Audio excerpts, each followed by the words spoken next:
Hi everyone, and thanks for joining. I'm Andrew Grinsell, the Head of Wealth here at Kui Wealth Partners. Look, in today's session, it's an introduction to investing, which is really about stepping back and revisiting the fundamentals of how we think about investing, what drives long-term results, and how those principles are reflected in the way that we manage client portfolios. So, as many of you know, we're also preparing for a change of our preferred investment platform from Dash over to Hub24 when it's in our clients' best interest to do so.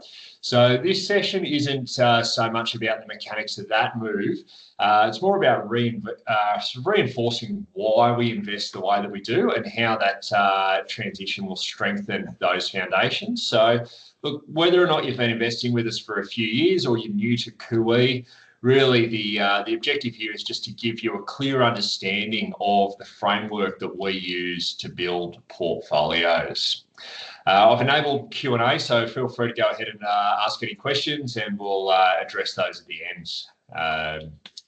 All right, so just before we dive in, a quick but important note. Everything that I cover today is general in nature. It's designed to help you understand the principles behind investing, but doesn't give any advice that's specific to your circumstances. So if you'd like to discuss how these ideas might apply to your portfolio, your wealth partner can go through that one with you. And with that, let's get into it. So when we build an investment plan, we don't just start with the product or the platform in mind. We actually need to start with you as the client. So in doing that, we go through 5 key steps. Now, first of all, we look at your current financial position. That means your assets, your liabilities, cash flow, tax position.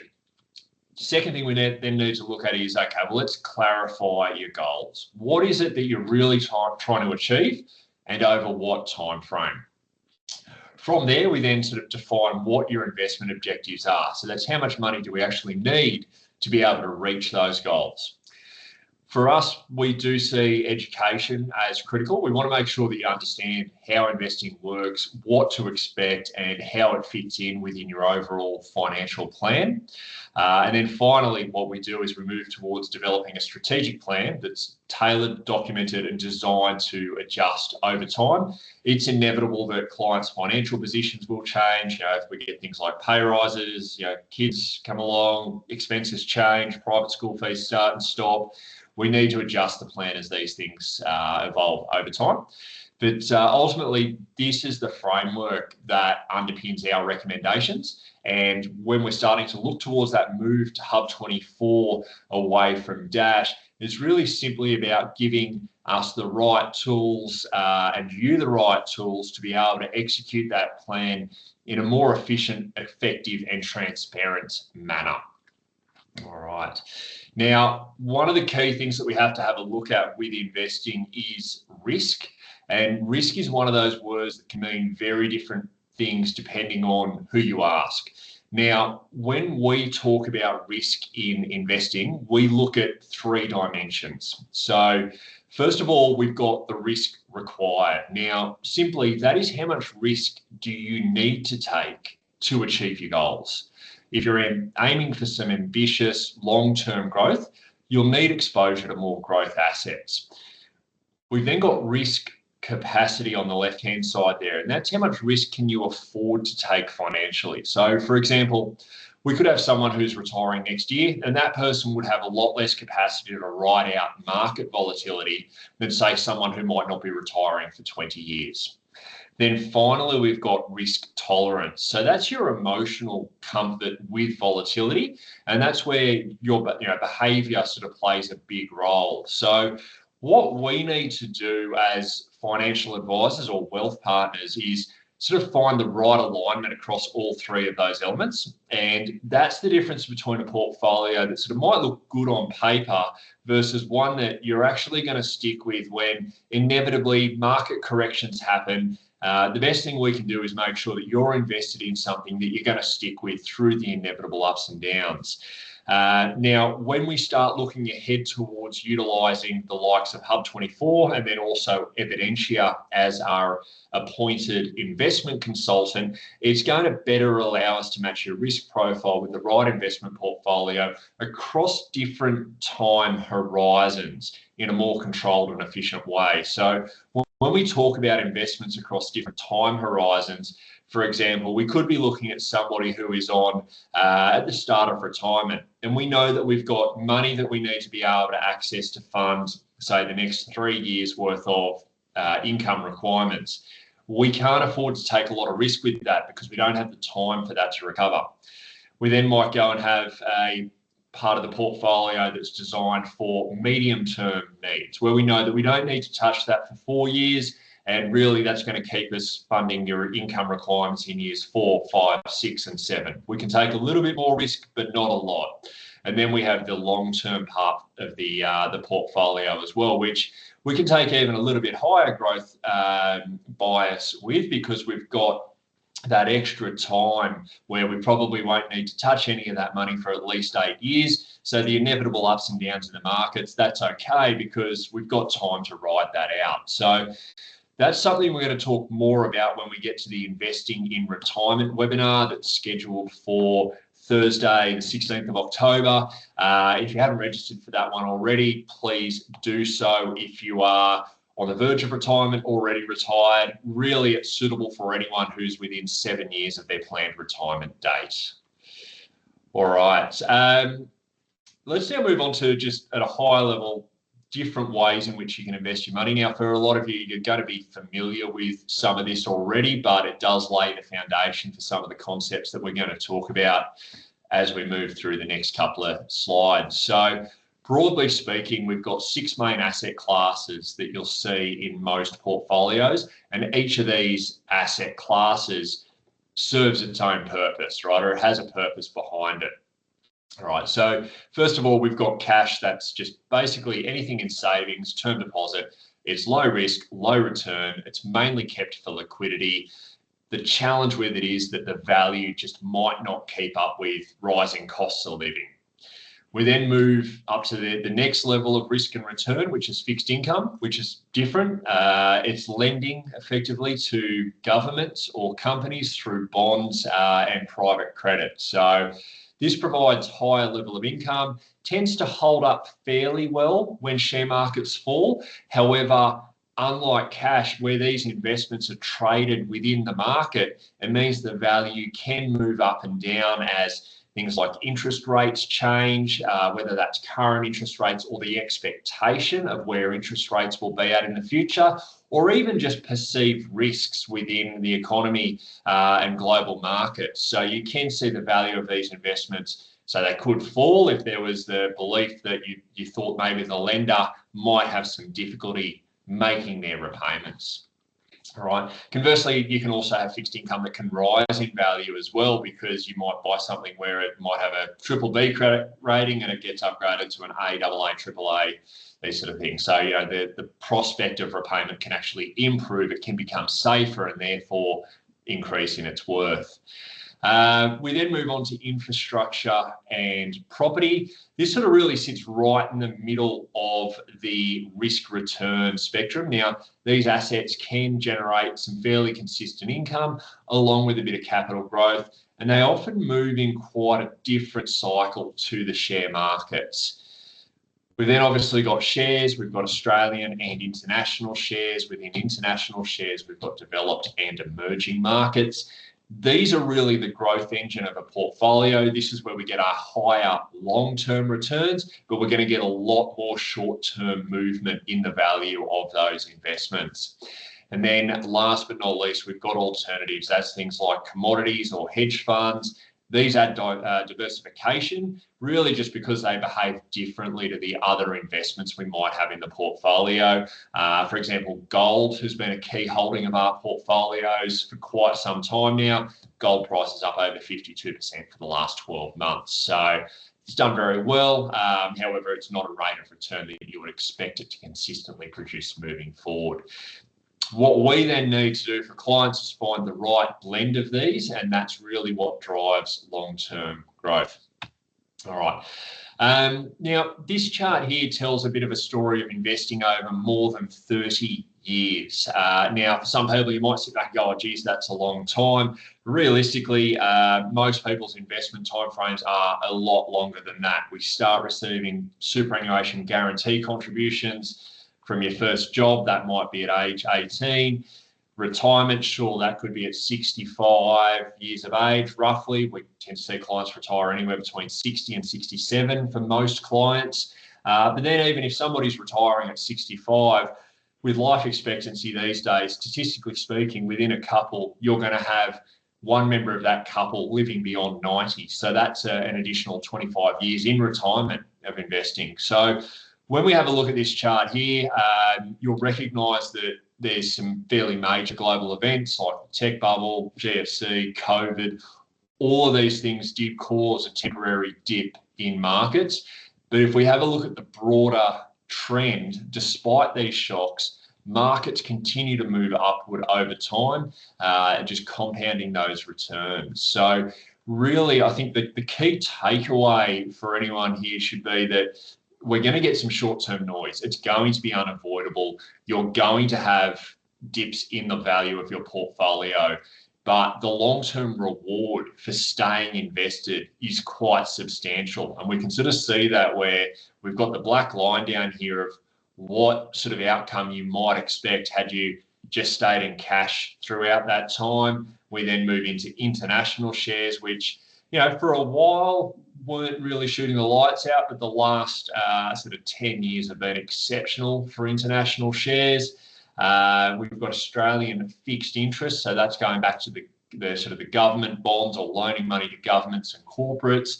Obviously quite a substantial return difference relative to, say, cash. But without sort of the volatility that we might see in the light grey being, say, Australian shares. So you can sort of see they all have their different outcomes. So really, it's the idea is to build portfolios that are designed to weather these and have the right balance for clients. All right. Another slide here, or another graph I want to show everyone is a comparison of what would happen if you invested $100,000 back in the mid-90s. And, you know, we've got a choice between, say, Australian shares or cash. As we can see with cash, never goes backwards in nominal terms. It feels safe, but it also doesn't compound meaningfully. Shares fluctuate, but over that same time frame, if you started with $100,000 in shares back in 1995, that'd be worth about $1.25 million today if you were reinvesting your dividends and your returns. So what we can see there is safety or cash. It comes at a cost. Sure, it's not losing money, but it's losing opportunity. So for most of our clients, we will manage this by holding enough in defensive assets to give peace of mind, but then we've got to have enough on the growth side, working hard for our clients to meet those longer term goals. All right. Also want to talk about trying to time the market, and that being one of the most common investor mistakes that we come across. So it sounds simple in theory, buy low, sell high. But in practice, even professionals rarely sort of get it right. So what this chart here shows us is what happens if you miss just a handful of the market's best days. So over 20 years, if you were trying to time the market and you sort of missed out on the 50 best days, instead of generating an 8.8% annual return on the S&P ASX 300, so that's the top 300 stocks in the Australian market, you actually would have ended up with a loss. Now, the reason behind this is that the best and worst days often sit right beside each other. So if you jump out during the volatility, you're going to miss the rebound. So rather than trying to predict the next market move, we're really more so focused on structure and time.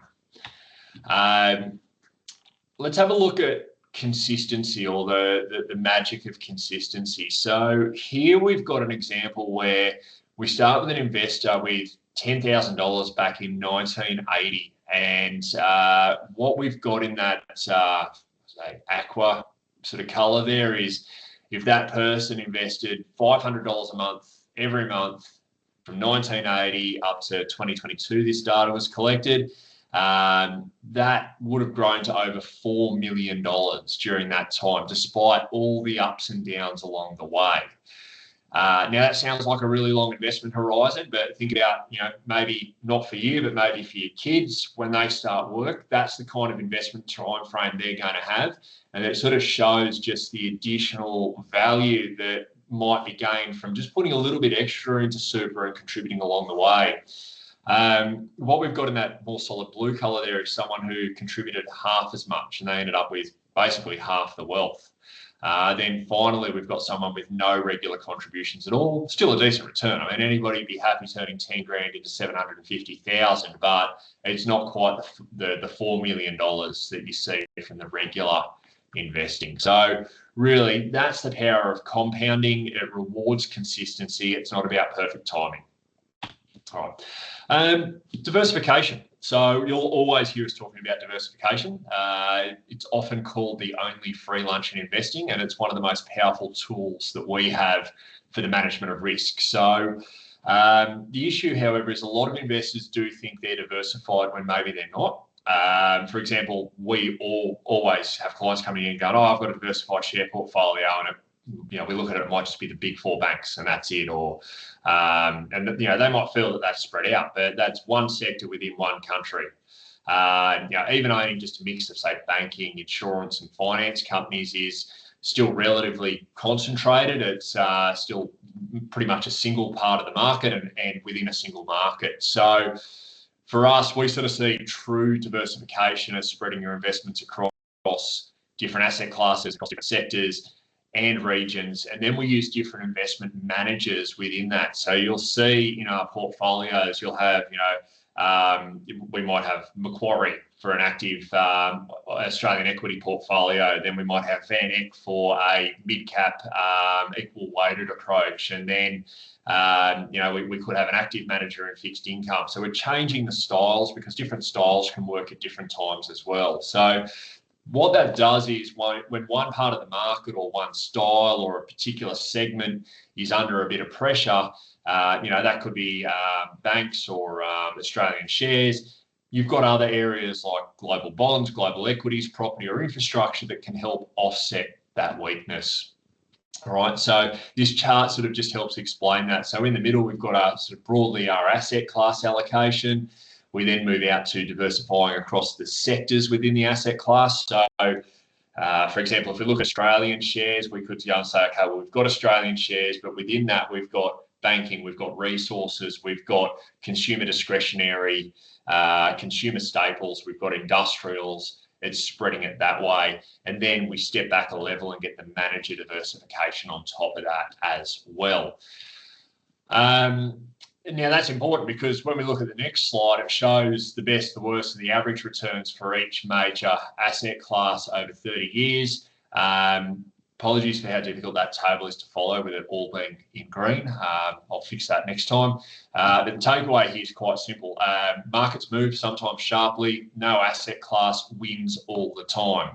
If one particular asset class consistently won all the time, you would find that that same colour would be sitting across the top row of that table chart there every year, but it's not the case. We can sort of see in 2008, top performing asset class there was actually the second worst performer in 2009. That would have been Australian fixed income. 2008, we had the GFC, so bonds, fixed income performed well because they didn't get that big crash that equities had. But then you see when the market recovered in 2009, it was the sort of the worst performer. 2010, we had the European debt crisis where we thought that Greece was going to default. So fixed income performed well again, shares didn't. So you can sort of see that there's, it bounces around, it moves around.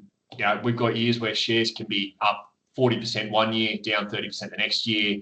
Property, bonds, and even cash all have their own cycles as well. Go back to 2022, you would have been lucky to make 1% on your cash savings.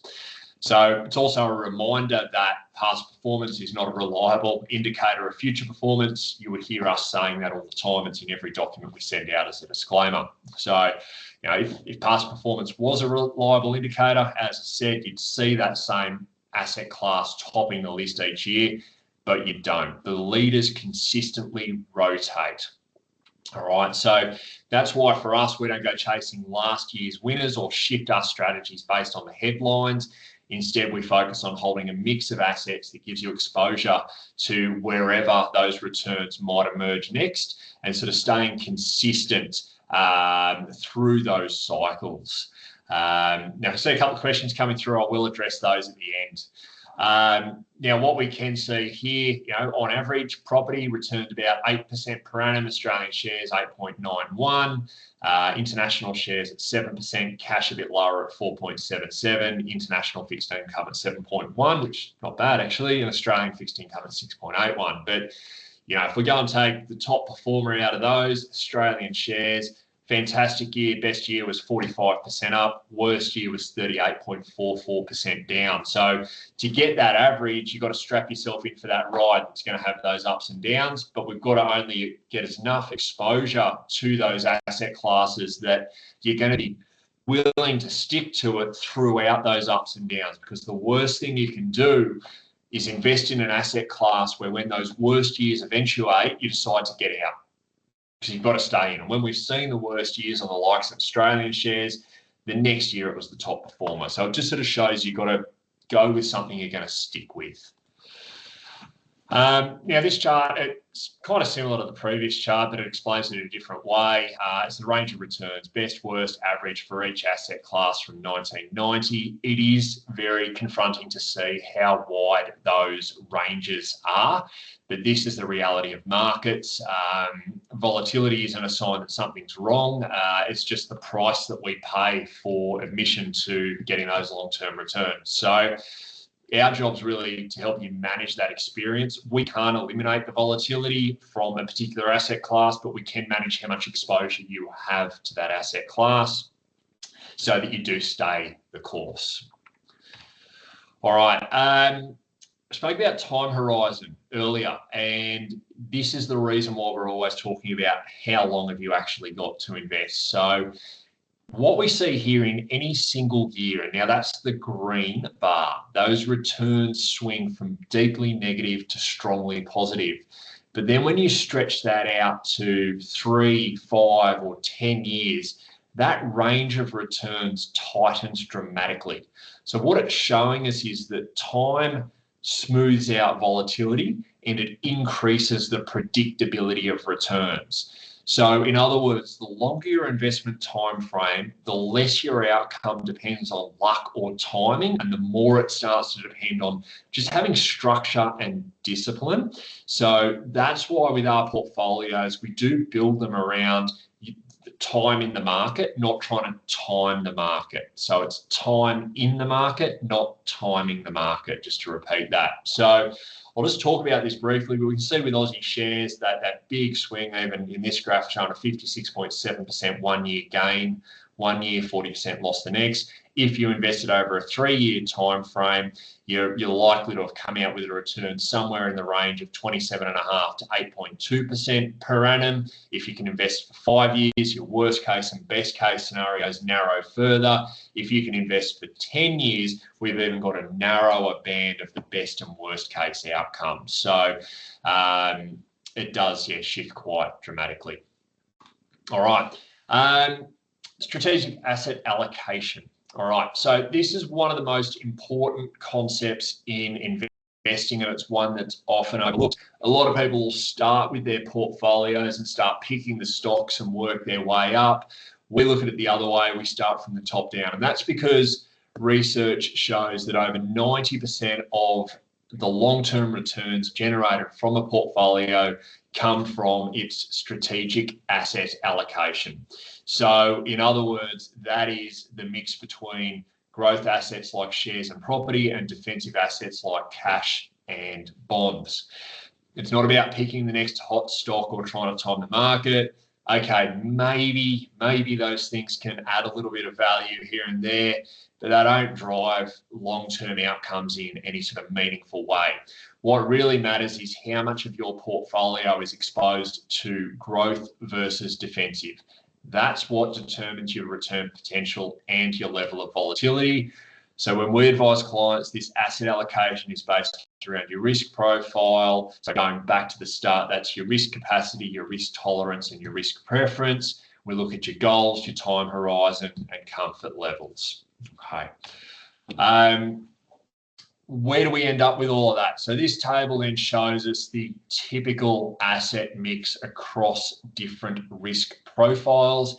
As you move from conservative to growth and high growth portfolios, what really happens here is the proportion of assets allocated to growth assets increases. So we can see defensive is, as you'd expect, 100% defensive.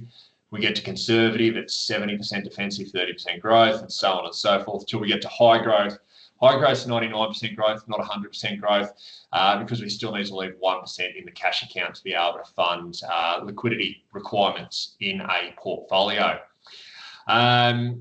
So what also happens, though, is as the proportion of growth assets increases, so too does the long-term expected return. So we can sort of see here, cash 3.5, defensive 4.5, conservative 5.2, moderate, high growth. But then what we also see is the best and worst outcomes over a 1-year time horizon start to grow. Now, the high growth portfolio mostly will sit between a 10.5 and a 27.2%. Minus 10.5 to positive 27.2% return, except for those extreme years. GFC is probably the only one in the last 30 years where we would have broken outside of that. So what we need to be able to do is be comfortable for investing for longer. Cash, you can put your money there for a day. It doesn't matter. There's no minimum suggested time frame. However, as we move through the different risk profiles, we need to be able to invest for longer to ride through those ups and downs and narrow that expected outcome like we saw a couple of slides back. Then we look at the chances of a negative return over each year. The defensive portfolio can still have a negative return. We saw that in 2022. Interest rates were going up. If you bought a fixed income investment before interest rates went up, then interest rates go up. You don't get that interest rate rise. So your fixed income investments, if you were to sell them in the market, might not be as attractive because your rate that you've got on your fixed income investments is not as high as what you can now get on new investments in the market. But really, look, the key is that each mix is deliberate. It's got to match your objectives, time horizon, and comfort level. Alrighty, if you've got any questions, send them through. I think we've got just one at this stage. I thought there was a question. Where is it? All right, Ben. So would you have a recommendation to a specific platform of choice for shares and diversification, specifically for individuals new to investing?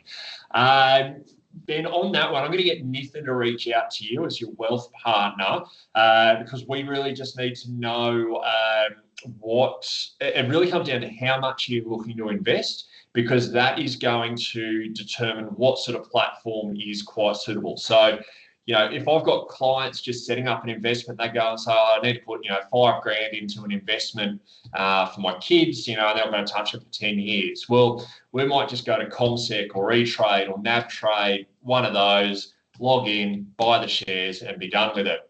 If it's $100,000, completely different story. We probably want to go to more of a managed account type structure where we can actually target some individual investments, know what the investment timeframes are, and structure that one appropriately. So let me get Nathan to sort of just find out a little bit more about what you're actually looking to do with that one, and he'll come back to you. Nick's attending the meeting, so he's hearing this right now, so he'll get back to you. Alrighty, well, I think that's it for questions. Now, if you've got any other questions that you think of afterwards, just send them through to your wealth partner. 99% sure they'll be able to answer it. If not, they'll reach out to me and we'll get an answer straight back to you. But otherwise, thanks for joining, and we'll chat soon. Thanks.